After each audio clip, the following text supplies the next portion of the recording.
21 वर्षीय युवक ने उठाया खौफनाक कदम। कांगड़ा में दुकान में लगी आग। मुख्यमंत्री कार्यालय ओपीएस देने के लिए बेकरार। कांग्रेस कार्यालय राजीव भवन में मनाया त्रिपुरापूर्ण राज्य उत्सव दिवस। प्रदेश की शिक्षा प्रणाली में गुणवत्ता के लिए होगा कार्य। मंडी में हुआ सड़क हादसा, एक की मौत, एक घायल। कांग्रेस की हाथ से हाथ जोड़ो यात्रा कल से। राजधानी शिमला के सदर थाना क्षेत्र में एक युवक ने फंदा लगाकर मौत को गले लगा लिया। हालांकि मौत के पीछे क्या कारण रहे, इसका खुलासा अभी तक नहीं हो पाया है। पुलिस द्वारा शव का पोस्टमार्टम करवाकर परिजनों को सौंप दिया गया है। मामले की तहकीकात जारी है। प्राप्त जानकारी के अनुसार वरुण घर पर अकेला था। यह युवक ने फंदे की कुंडी से दुपट्टा का फंदा लगाकर मौत को गले लगा लिया।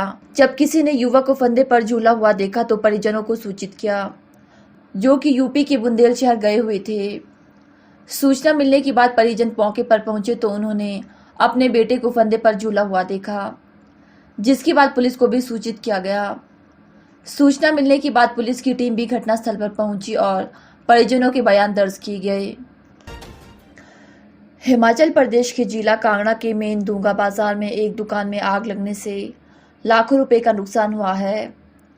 पीड़ित दुकानदार सुभाष अग्रवाल ने बताया कि उन्हें देर रात लगभग सूचना मिली कि दुकान में आग लगी है। मौके पर पहुंचकर उन्होंने फायर ब्रिगेड को सूचना दी। रात को फायर ब्रिगेड विभाग के कर्मी ने आग पर काबू पाया। दुकानदार ने बताया कि शादियों का सीजन होने पर 2 दिन पहले ही दुकान में नया सामान लाया था। फायर ब्रिगेड के अधिकारी अशोक राणा ने बताया कि प्राथमिक जांच के आधार पर आग लगने का कारण बिजली का शॉर्ट सर्किट ही लग रहा है। कांगड़ा जनपद में मंगलवार दोपहर से ही मूसलाधार बारिश के चलते कांगड़ा शहर और साथ लगते गाँव में देर रात से बिजली गुल है। कड़ाके की ठंड में बिना बिजली के जनता को परेशानी से जूझना पड़ रहा है। देर रात से गुल हुई बिजली की आपूर्ति बुधवार सुबह 9 बजे के करीब बहाल हुई। हिमाचल प्रदेश सरकार के वित्त विभाग ने पुरानी पेंशन स्कीम को लागू करने के लिए कार्यालय आदेश तो जारी कर दिए हैं, लेकिन इसके लिए नियमों को तैयार करने के लिए वित्त विभाग को माथापच्ची करनी पड़ रही है। एक और जहां मुख्यमंत्री घोषणा कर चुके हैं कि प्रदेश में पुरानी पेंशन स्कीम को लागू कर दिया गया है, वहीं वित्त विभाग के स्तर पर पेंशन को ओपीएस की तर्ज पर देने के लिए अभी पूरी तैयारी नहीं है। करीब एक हफ्ते यानी 1 फरवरी को पुरानी पेंशन योजना के तहत पेंशनरों को पुरानी पेंशन दी जा सकेगी या नहीं, इस बारे में अभी असमंजस की स्थिति है। मुख्यमंत्री कार्यालय इस संबंध में वित्त विभाग पर पूरी तरह से दबाव बनाए हुए है। किसी भी सूरत में इस योजना की नियमावली जल्दी सामने लाई जाए। हिमाचल प्रदेश में कांग्रेस जिन 10 गारंटियों को देने की बात कर सत्ता में आई है, उनमें से ओल्ड पेंशन स्कीम पहली गारंटी है। सरकार ने घोषणा की थी कि इसे पहले ही कैबिनेट बैठक से लागू कर दिया जाएगा। पहली कैबिनेट बैठक के दिन मुख्यमंत्री सुखविंदर सिंह सुक्खू ने भी प्रेस वार्ता करके घोषणा की कि इस स्कीम को लागू कर दिया गया है। उन्होंने कहा कि इसे कैबिनेट बैठक वाले दिन से ही लागू कर दिया गया है। मुख्यमंत्री ने इस बात को स्पष्ट किया था कि हिमाचल प्रदेश में ओल्ड पेंशन स्कीम के लिए छत्तीसगढ़ को आधार बनाया जा रहा है, लेकिन प्रदेश का अपना मॉडल होगा। अपना मॉडल क्या होगा, अभी इस बारे में अधिकारियों ने स्थिति स्पष्ट नहीं की है। जहां तक छत्तीसगढ़ की बात है, वहां पर कर्मचारियों से अंडरटेकिंग लेने के बाद ही ओल्ड पेंशन स्कीम लागू की गई है। हिमाचल प्रदेश आज 53वां पूर्ण राज्य दिवस मना रहा है। राज्य स्तरीय कार्यक्रम हमीरपुर में आयोजित किया गया, जहां पर मुख्यमंत्री सुखविंदर सिंह सुक्खू मौजूद रहे और तिरंगा फहराया। जहां कांग्रेस सेवा दल द्वारा कार्यक्रम का आयोजन किया गया और कांग्रेस की प्रदेश अध्यक्ष प्रतिभा सिंह ने कांग्रेस कार्यालय में तिरंगा फहराया। इस मौके पर कांग्रेस प्रदेश अध्यक्ष प्रतिभा सिंह ने हिमाचल वासियों को पूर्ण राज्य दिवस की शुभकामनाएं दी और कहा कि भारी बारिश के बीच 25 जनवरी 1971 आज के दिन पूर्व प्रधानमंत्री स्वर्गीय इंदिरा गांधी ने शिमला के रिज मैदान पर हिमाचल को पूर्ण राज्य का दर्जा दिया था। मैं सभी देशवासियों को इस उपलक्ष्य में अपनी शुभकामनाएं देती हूं। आप सब जानते हैं कि श्रीमती इंदिरा गांधी जी ने स्वयं यहाँ रिज मैदान पर भारी बर्फबारी में यहाँ पर आकर स्वयं हिमाचल प्रदेश को स्टेटहुड प्रदान किया था कांग्रेस पार्टी का बहुत बड़ा इसमें योगदान है। इस पर्व को हम बड़े हर्षो उल्लास के साथ मनाते हैं और मनाते रहेंगे। इस अवसर पर मैं आप सबको भी बहुत बहुत मुबारकबाद देना चाहती हूँ और सारे हिमाचल वासियों को मेरी शुभकामनाएं। हिमाचल प्रदेश के नए शिक्षा मंत्री रोहित ठाकुर ने जानकारी देते हुए कहा कि शिक्षा की गुणवत्ता में सुधार के लिए प्रदेश में नई रणनीति के तहत कार्य किया जाएगा। दुर्गम क्षेत्रों में चल रहे स्कूलों में शिक्षकों की कमी को पूरा किया जाएगा, जिससे शिक्षा का स्तर और मजबूत हो सके। शिक्षा मंत्री ने जानकारी देते हुए कहा कि शिक्षा समाज का महत्वपूर्ण भाग है, जो देश और प्रदेश के विकास में अहम योगदान अदा करती है। ऐसे में शिक्षा में सुधार के लिए हर संभव प्रयास किए जाएंगे। रिपोर्ट आई है और इसे किसी भी दृष्टिकोण से हम अपने प्रदेश के लिए उत्साहजनक नहीं कह सकते हैं। और मैं समझता हूँ जैसे आपने उसमें मैथ्स की बात की, रीडिंग एबिलिटी की बात की, हैंड राइटिंग की बात की, बहुत से पहलू है जहाँ मैं समझता हूँ सुधार करने की आवश्यकता है। और एक समय था जब हिमाचल प्रदेश ने काफ़ी शिक्षा के क्षेत्र में काफ़ी प्रगति हासिल की थी, लेकिन मैं समझता हूँ खेद का विषय है कि जो वर्तमान में जो हमारी ये सारी मापदंड सामने आ रहे हैं ये उत्साहजनक नहीं है। मैंने अपने सेक्रेटरी एजुकेशन को भी और जो हमारे दोनों विभाग का अध्यक्ष है उनसे कहा कि इसके बारे में शीघ्र हम बैठक रखेंगे और किस तरह से इसमें कठोर कदम उठाया जाए, जिसके माध्यम से हमारे आने वाले समय के लिए हमारी शिक्षा व्यवस्था में सुधार हो। इसके लिए हर संभव प्रयास किए जाएंगे। कमियों को भी फाइंड आउट किया जाएगा कहाँ कमी रहेगी, क्योंकि अलग से प्रोजेक्ट इसके लिए शुरू किया गया था निपुण अभियान, जिसमें बच्चों की शिक्षा में सुधार होना था, ये सब विषय उसमें शामिल किए गए थे। लेकिन एक साल के बावजूद ये प्रोजेक्ट चला, उसके बावजूद जो है रिपोर्ट इस तरह की आ रही है, तो क्या इस पर भी रिव्यू करेंगे? तो ये तो स्वाभाविक ही है। ये जो हमारा जो कार्यक्रम था, जो आप निपुण की बात कर रहे हैं, वो सफल नहीं रहा। उसका ही परिणाम रहा कि आज जो रिपोर्ट आई है जिससे हमें निराशा मिली है। और वर्तमान में अगर आप देखेंगे भी शिक्षा की अगर बात करें, लगभग कोई 12,000 से अधिक हमारी पोस्टें खाली पड़ी है। और विशेषकर जो तो दुर्गम क्षेत्र है, हमारे पहाड़ी क्षेत्र है, वहाँ तो अपनी समस्या स्थायी रहती है। आने वाले समय में विशेषकर हमारे दुर्गम क्षेत्रों में हमारा स्टाफ उपलब्ध हो, इस ओर प्रयास किया जाएगा। युक्तिकरण स्टाफ का हो। कई ऐसे क्षेत्र जहाँ पर हमेशा आपका ओवर स्टाफ रहता है। अगर मैं शहरी क्षेत्रों की बात करूं, जो हमारा ग्रामीण क्षेत्र, विशेषकर जो हमारा पहाड़ी क्षेत्र है, वहाँ पर एक परमानेंट स्थायी समस्या स्टाफ की रहती है। इसके लिए अलग से नीति बनाई जाए, क्वालिटेटिव एजुकेशन में सुधार लाया जा सके, जॉब बेस्ड एजुकेशन को और बढ़ावा दिया जा सके, हमारी जो इनिशियल क्लासेस होती है उसमें भी इसको प्रारंभ किया जा सके। ये सारी बातें जब हमारी रिव्यू मीटिंग होगी बहुत शीघ्र, उसमें सारी बातों पर फैसला लिया जाएगा। एनटीटी की बातों को लेकर, चाहे वो एनटीटी की बात है, और भी बहुत से मुद्दे हैं, क्योंकि ये एनटीटी का विषय भी कहीं ना कहीं ये असर से संबंधित है, क्योंकि हमारी मैं समझता हूँ नर्सरी क्लासेस और जो प्रारंभ की शिक्षा होती है उससे जुड़ा हुआ सवाल है। इन सब बातों पर मैं समझता हूँ जब हमारी मीटिंग होगी रिव्यू की, इन और फैसला लिया जाएगा। सर, टीजीटी जेबीटी भर्तियों को लेकर कैसे समाधान जो है वो आगे निकाला जाएगा? लगभग मैं पिछले कल ही मैं समझता हूँ अपने विभागाध्यक्ष से आंकड़े ले रहा था, कुछ 6-6,500 के आसपास हमारी जो आपकी जो नियुक्तियाँ होनी थी वो कोर्ट में फंसी है। इसमें अधिकतर हमारी शिक्षा विभाग की नियुक्तियाँ हैं। इस ओर भी प्रयास किया जाए कि शीघ्र हमारी जो ये कोर्ट में लंबित है आपकी नियुक्तियाँ, इसका भी फैसला किया जा सके। और साथ ही साथ जैसे आपने जेबीटी और टीजीटी, क्योंकि लगभग कोई 2,000 के आसपास हमारे लेक्चरर्स के पद खाली पड़े हैं, 10,000 के आसपास टीजीटी और जेबीटी के पद खाली पड़े हैं। इन टोटल लगभग 12,000 के आसपास शिक्षक वर्ग हमारे वर्तमान में हमारे मैं समझता हूँ उसका अभाव है। इन सब को कैसे मैं समझता हूँ समय रहते इन पदों को भरा जाए, इसके लिए प्रयास किया जाएगा। और हमारी जो कैबिनेट मीटिंग है अभी जो मैं समझता हूँ नेक्स्ट मंथ होनी है, उसमें भी मेरा प्रयास रहेगा कि जो हमारे केसेस यहाँ फाइनेंस डिपार्टमेंट में पहुँच चुके हैं उसकी स्वीकृति प्राप्त हो सके। सर, शास्त्रीय शिक्षकों ने काफी लंबी हिमाचल के मंडी स्थित पधर उपमंडल की चौहार घाटी में एक टैक्सी कार की गहरी खाई में लुढ़कने से एक व्यक्ति की दुखद मौत हो गई, जबकि कार सवार एक अन्य युवक गंभीर घायल हो गया, जिसे 108 एम्बुलेंस के माध्यम से सिविल अस्पताल जोगिंद्रनगर लाया गया। घायल की पहचान वीरेंद्र के रूप में हुई है, जबकि मृतक की पहचान अभी तक नहीं हो पाई है। चालक कौन था अभी यह भी ज्ञात नहीं हो पाया है। घटना बुधवार प्रातः करीब 9:30 बजे की हुई। हादसा बर्फ की फिसलन के कारण घटित हुआ। धर्मेहर के समीप तरसावन रोड के पास टैक्सी सड़क से लगभग 500 मीटर नीचे गहरी ढाग में लुढ़क गई। घटना में कार सवार एक युवक की मौके पर ही मौत हो गई, जबकि एक गंभीर रूप से घायल हो गया। स्थानीय ग्रामीणों ने रेस्क्यू कर घायल युवक को सड़क तक पहुंचाया, जिसे 108 एम्बुलेंस के माध्यम से उपचार के लिए सिविल अस्पताल जोगिंदरनगर भेजा गया। वहीं पधर पुलिस को घटना की जानकारी दी गई। डीएसपी लोकेंद्र नेगी ने बताया कि धर्मेहर के पास कार दुर्घटना में एक युवक की मौत और एक घायल होने की जानकारी मिली है। पुलिस मौके पर रवाना हो गई है। शव को कब्जे में लेकर पोस्टमार्टम के लिए सिविल अस्पताल जोगिंदरनगर लाया जाएगा। 26 जनवरी यानी कल से देश भर में कांग्रेस का हाथ से हाथ जोड़ो अभियान शुरू हो रहा है, जिसे राहुल गांधी की भारत जोड़ो यात्रा के विस्तार के रूप में बताया जा रहा है।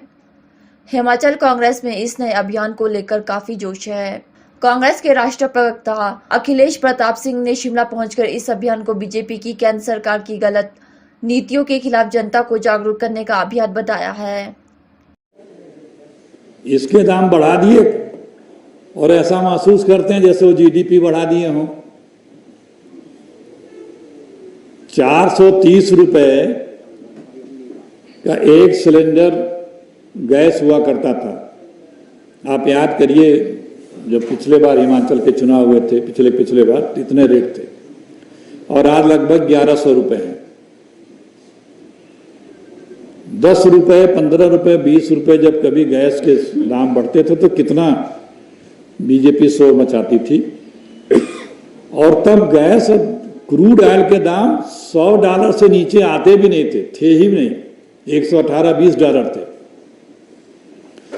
आज $70 के पास है, फिर भी गैस इतना महंगा है। पेट्रोल 100 रुपए है, डीजल 90 रुपए है। तो महंगाई पे खामोश है सरकार। बेरोजगारी पिछले 50 वर्षों में सबसे ज्यादा है। 30 लाख से ज्यादा पद केंद्र सरकार में खाली हैं। प्रदेशों में जो बीजेपी की सरकारें हैं वह अलग पद रिक्त हैं। सरकार की जो आय होती है टैक्सों से, चूंकि व्यापार कारोबार घटता जा रहा है तो टैक्स भी कम हो रहे हैं। तो जब टैक्स कम होने लगे तो टैक्स बढ़ा दिया। बढ़ा इस तरह दिया कि आपको जो सामान्य गरीब से गरीब की जीवन दिनचर्या में आता है, खाद्यान्न,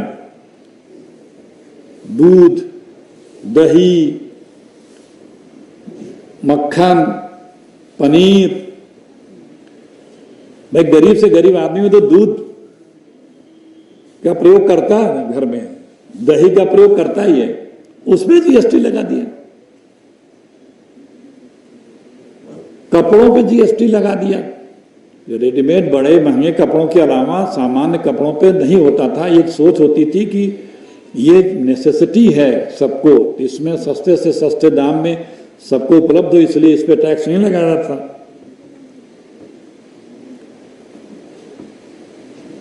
हम राष्ट्रीय सुरक्षा की बात करते थे, विदेश नीति की तमाम बातें करते थे। आप देखिए चीन किस तरह से गुस्ताखियां कर रहा है। एक लफ्ज तक की केंद्र की सरकार नहीं बोलती है। लाल लाल आंखें दिखाने की जो बात करते थे मुंह से चीन को। हम राष्ट्रीय सुरक्षा की बात करते थे, विदेश नीति की तमाम बातें करते थे। आप देखिए चीन किस तरह से गुस्ताखियां कर रहा है। एक लफ्ज तक की केंद्र की सरकार नहीं बोलती है। लाल लाल आंखें दिखाने की जो बात करते थे मुंह से चीन को आपत्ति तक नहीं दर्ज कराते हैं। सरहद पे हमारे कब्जा करता जा रहा है, पुल बनाता जा रहा है, बंकर बना रहे हैं, सेना बढ़ाता जा रहा है, घर बनाते जा रहे हैं, कॉलोनियां बनाता जा रहा है। छोटे छोटे राष्ट्र जो हमारे बगल में हैं, नेपाल तक हमें आंखें दिखा रहा है। आए दिनों आप लोग देखते होंगे कि अपनी वो क्लेम कर रहा है और भारतीयों से साथ दुर्व्यवहार कर रहा है, लाठी गोली चला रहा है। तो उस फ्रंट पे भी ये सरकार फेल है। कहीं से भी ये सरकार ऐसा काम नहीं कर रही है कि लोगों को ये संतोष हो कि हाँ, सरकार इस क्षेत्र में कुछ काम कर रही है। बस इवेंट करना काम है, इवेंट मैनेजमेंट करते रहते हैं, उसी में दिखाने का प्रयास करते हैं कि हम कुछ न कुछ कर रहे हैं, लेकिन उससे किसी का न जीवनचर्या में सुधार आ रहा है, न उद्योग धंधे में सुधार आ जा रहा है, न नौजवानों का कोई भविष्य उससे आगे उज्जवल हो रहा है।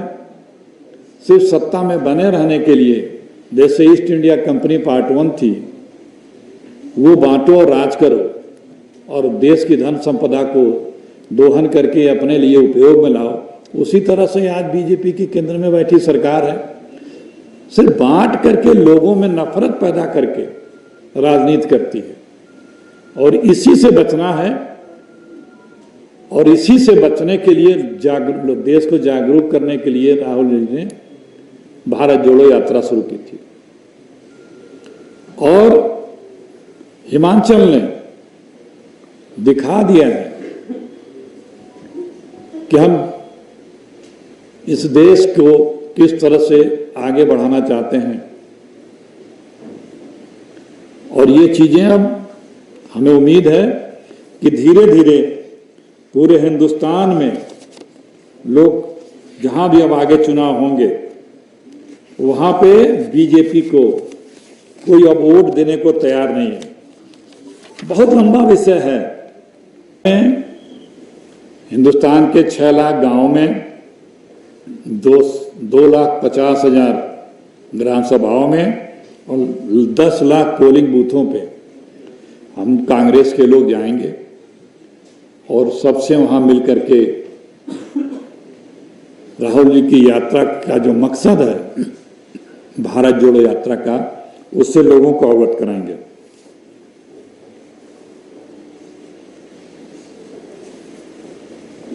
देखिए, आज की जो सरकार है दिल्ली की, उसने हर क्षेत्र में इस देश में समस्याएं खड़ी कर दी हैं, इस देशवासियों के लिए समस्याएं खड़ी कर दी हैं। गरीबी, महंगाई, बेरोजगारी, ये सब विकराल रूप ले चुकी है। आप सब लोग प्रबुद्ध हैं और पल पल की खबर आप लोगों के पास सबसे पहले आती है, रहती है। जागरूक लोग हैं, बौद्धिक हैं, जानकारियां सब आपको रहती हैं कि किस प्रकार से इस देश की इकोनॉमी को खराब किया जा रहा है, खराब कर दिया गया है। सन 47 से लेकर के सन 2014 तक इस देश ने लगभग हर प्रकार का कर्जा मिला के 55 लाख करोड़ रुपया कर्जा लिया था।